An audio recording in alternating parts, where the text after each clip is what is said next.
Hello again. Um, I'm quite tired. I've been teaching today, and I've been doing quite a lot of teaching recently,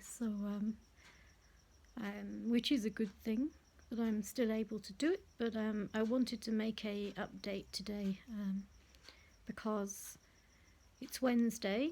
Um, so this morning was a long day. I went to Barra this morning, and I saw the psychologist there, Rita Bile. And I did let her know that last week, for a couple of days after seeing her, I started to doubt whether I could trust her again and whether I should be telling her so much because she might not believe me. One thing about Rita Bile I would say is that she doesn't ever reassure me. So I'm still left kind of wondering, but I'm not anywhere near as bad as it was last Wednesday. But the really empowering or breakthrough session I had this week was Tuesday. So yesterday, there's been so many things going on that everything's happening at the same time. So yesterday morning at 11:30, I had an appointment with Emily at Mofolo clinic, and I really feel blessed to have met someone with such a passion for learning about narcissistic abuse and with an interest in it, and therefore fully knowledgeable about it. And she even takes, if I give her links to videos and things and articles, she always writes them down and goes and looks them up. And she also gives me links to books that I can download online as well, that can help me, and access to information about the polyvagal nerve, the vagus nerve system that links the brain to the stomach. There's a lot of new theory on that now that she's given me links to. But the main breakthrough I had yesterday was that I no longer have any doubts. I will end up doubting myself again, and I often do, but one thing I don't need to have any doubts about anymore is that the abuse didn't happen. So I know enough now from talking to somebody who's qualified and educated in narcissism. I know enough to know for sure that I was abused by my mother and that it was narcissistic abuse. So it doesn't matter what other people might say or think or believe. At least I know now that it was narcissistic abuse. And it's taken me 29 years to get to this point. So it was quite significant.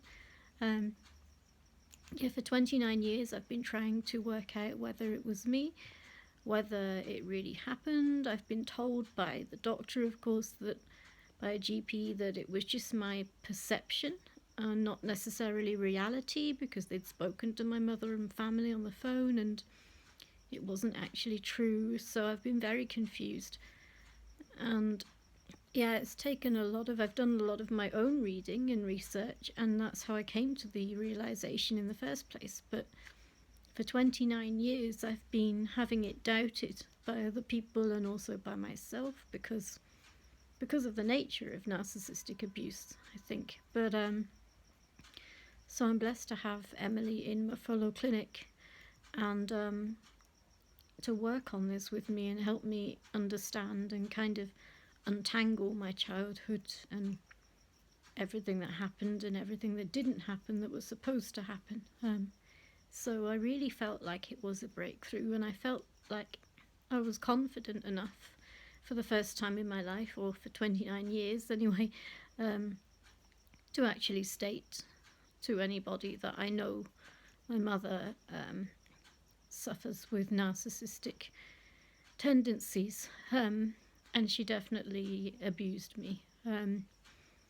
So that it's cleared my own mind in one way. I still feel, though, that nothing will ever be enough to actually change the minds of the rest of my family, who I still love. Obviously, my father and my brother are very much involved in the enabling and the golden child side of things, so I'm not expecting them to get out of that situation. It's a type of abuse as well on them, so they're entangled in it still. They can't see it. Even if they do see it, and I know that my father does see it, he won't admit to it. It's like it's too much to admit to.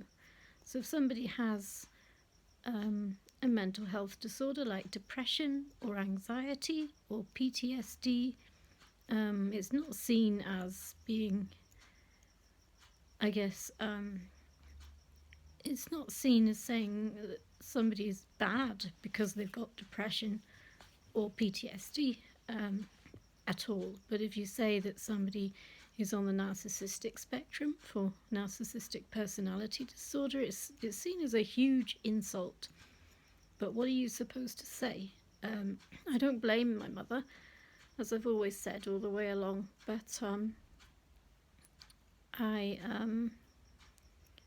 so yeah, I still feel like, and I said this to Rita Bile, that even if it comes from an expert and it comes from somebody very educated and knowledgeable, it's not just me who doesn't know my stuff and is guessing at diagnoses and things for 29 years.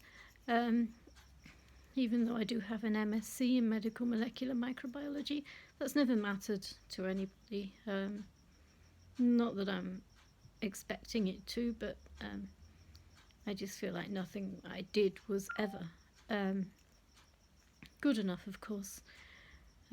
So I don't feel there's any value in that, but I do feel that I have studied up to a master's in science, so I'm not stupid. I'm not totally stupid anyway. I'm able to come to some conclusions by myself, regardless of what my mother might say and other people in my family. But but I still feel as if nobody would listen to me. Even if the professional was to speak to people in my family on St. Helena, I very much doubt they would take them seriously. It's that bad, it's that deep. They will stick by my mother. Even if they did find out that she was ever diagnosed, they would stick by my mother and they would fight against that diagnosis. Like I had to kind of fight. I had people fighting on my behalf about the Munchausens when they said I was making it up. But my family would fight against it all the way. So like most narcissistic people, they never end up in therapy. They never get a formal diagnosis. But I do know now that that is the case. Through speaking to Emily, I have no doubts. So whatever abuse comes my way, and whatever people believe about me and my extended family on St. Helena, about the rape and about what I did to my mother rather than what she did to me, whatever they want to believe,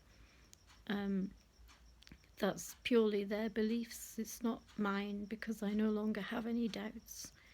I doubt myself and my own abilities, and I'm very on edge a lot of the time, but I think it's a breakthrough to be able to come on here and say that I don't have any doubts anymore, that I was brought up in a dysfunctional family, and I was constantly exposed to narcissistic abuse from my mother. Emily even explained to me that not just being an extension of my mother when I was a child growing up, but I was an extension of all of the bad things my mother thought about herself. So it was really, really confusing. I'm a bit confused right now because I can hear things going on outside. I don't want to interrupt the video. Yeah, so what she said was what I just said. That I recognized that I was an extension of my mother and that I didn't have a self as a child, but I didn't recognize I was an extension of the things she hated about herself. So, and she took it out on me because she was angry with herself, but the narcissist is not able to self-reflect. So she needed somebody to be angry with and somebody to blame for the things she didn't like about herself. So that was me, ever since I was very young. So I'm still the black sheep of the family, of course. I don't think I could go back to St. Helena at this point in time. None of my family seemed to be interested in talking to me. But, I mean, what did I do to cause my mother's illness?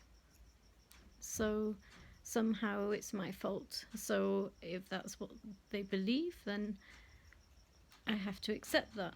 And if it's my fault, it's my fault, and I've done something very bad because I've caused my mother to become a narcissist since I was born. So yeah, that's the only thing I could blame myself directly for. I think I could actually agree with them if that's what they wanted to state, that it was my fault, that I would accept that. I think if they suggested that they wanted to blame me for my mother being sick and becoming narcissistic, so something that I didn't know that triggered her in my childhood, I could easily accept that, being blamed as maybe the cause of my mum developing this narcissistic issue, this narcissistic tendency, and covert narcissistic tendency, really, really manipulative and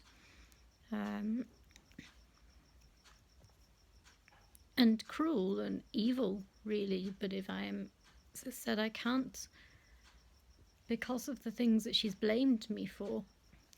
I know now that she is a narcissist, and that everything makes so much sense to me that I don't have a doubt about the abuse, as I said, but I still have doubts about other things that people might blame me for, which might be due to my mother's abuse. So my brain is wandering a bit because it's wondering what's going on outside right now. But yeah, I'm just trying to say that was a breakthrough moment for me. I kind of still do hope in the back of my mind that somebody in my family or the people that I did get along with on St. Helena will one day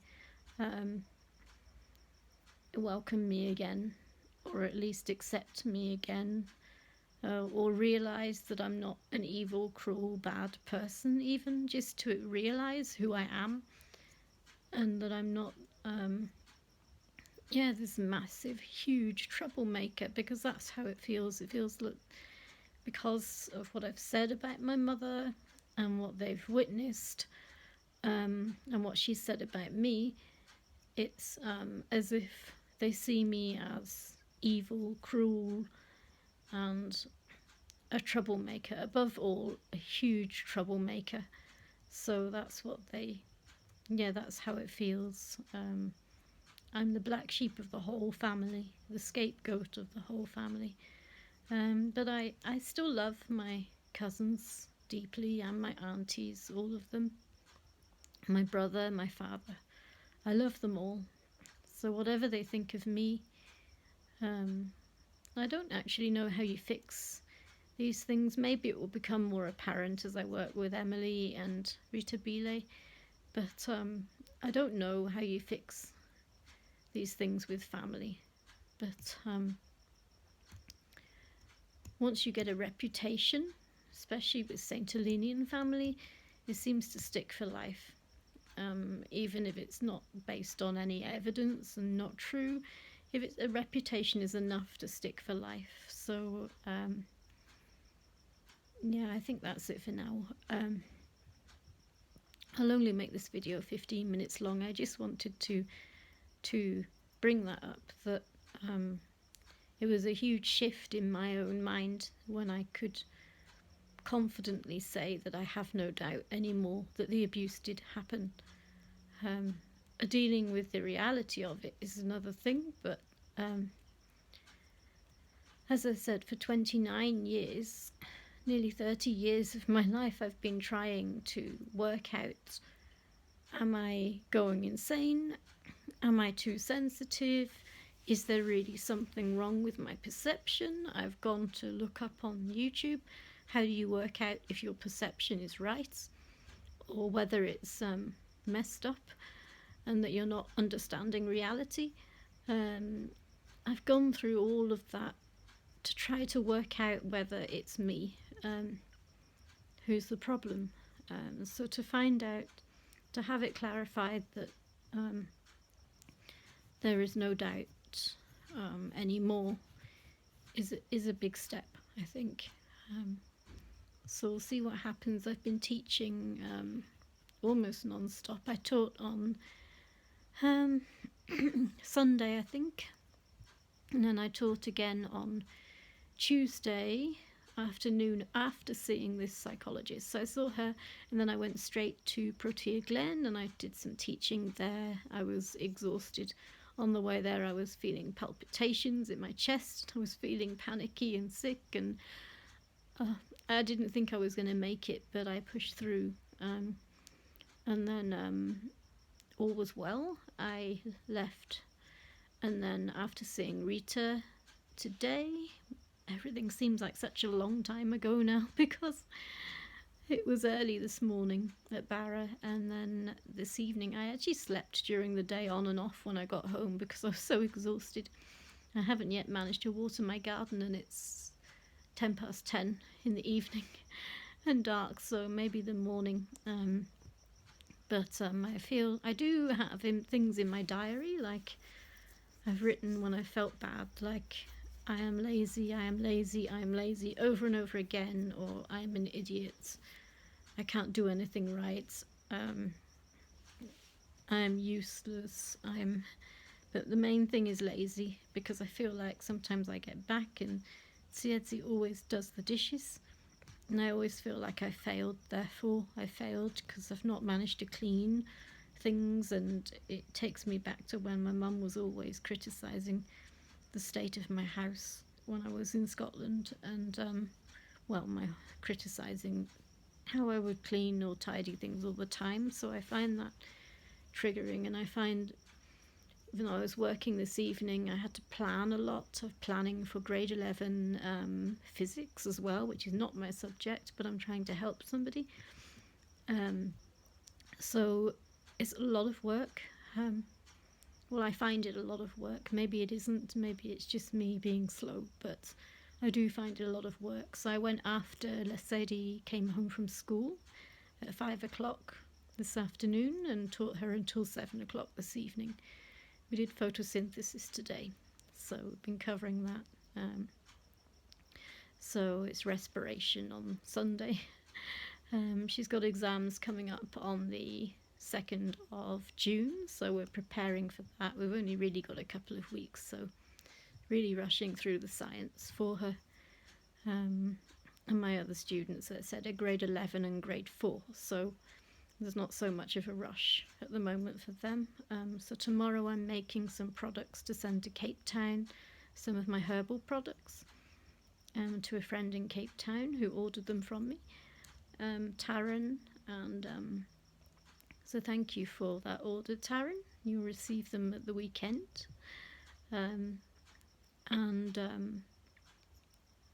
So there's nothing else for tomorrow and Friday except to plan for Saturday. So I'm planning for teaching physics again Saturday morning, and then I'm going to try to plan to find a way to get Angela to see Sonia, who's in the shelter for refugee women and children, so with her babies. So we're trying to do that on Saturday, hopefully after I've taught in Orlando, just locally here in the morning. Then I can meet up with Angela and we can go together to see Sonia, because she hasn't seen her since she's had the baby. So that would be really nice. And then Sunday is a full day of teaching. So I've got Oluwetu in Protea in the morning, which is when she's much better at learning actually in the morning. She's sleepy in the afternoon. And then after that I will go straight to Deep Kloof to catch up with Lesedi and do respiration with her, full natural sciences. So my next day off then will be Monday. And then Tuesday it's back to Mofolo Clinic again to work on this psychology. So I'm going to take some poems with me next time, and also the book that I've written about my life so far. She was interested to see that, so I'm going to take it with me.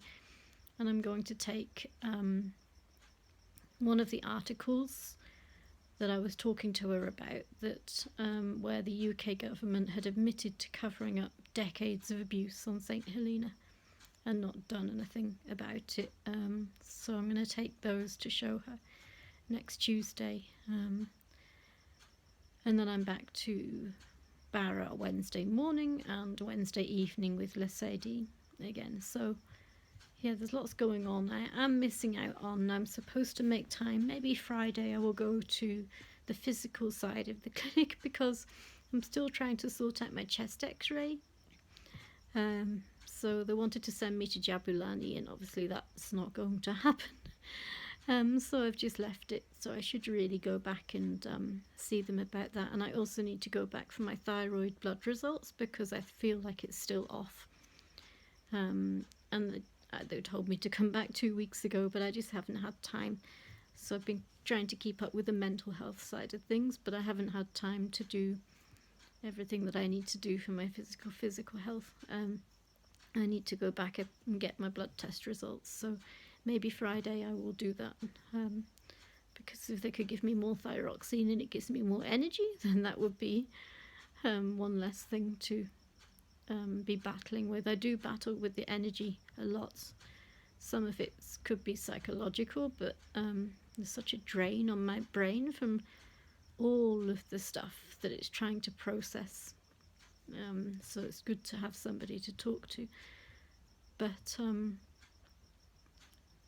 was supposed to make a video that was 15 minutes, now we've got 22 minutes. But I don't think there's anything else really. But yeah, I think my thyroid is still not right. I can go days without hardly eating anything. Okay, I'm a chocoholic and a cakeaholic, which doesn't help, but I can go days without having those things and still feel like I'm an elephant. Like my weight gain is just ridiculous. So it's only the thyroid that can really explain that, I think. But my body is still, I've got a book about how trauma physiologically affects the body.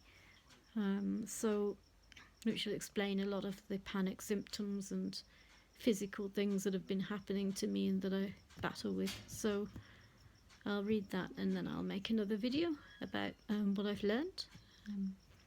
But for now I'm very tired, so I'm kind of feeling a bit like I didn't manage to do everything I needed to do. So I came back and I slept, so I feel guilty about sleeping after the psychology. And then I got myself ready to go and teach this evening, and when I came back I still need to do the garden. I haven't done any dishes. I've left Ceci to do the dishes again. He's also busy. I'm not sure what he's doing, but he's busy. So I do feel like, and then there's NTF, and I haven't managed to keep up with that. I haven't managed to really speak to Angela on the phone. I haven't managed to catch up much with Sonia and keep up to date with her. There's a lot of things I haven't managed to do. I still haven't managed to go and see Lufuno, which really pains me, and makes me feel very guilty. And I've hardly had time to catch up with Non-Place, so I'm feeling that as well. I'm feeling like I'm neglecting a lot of people.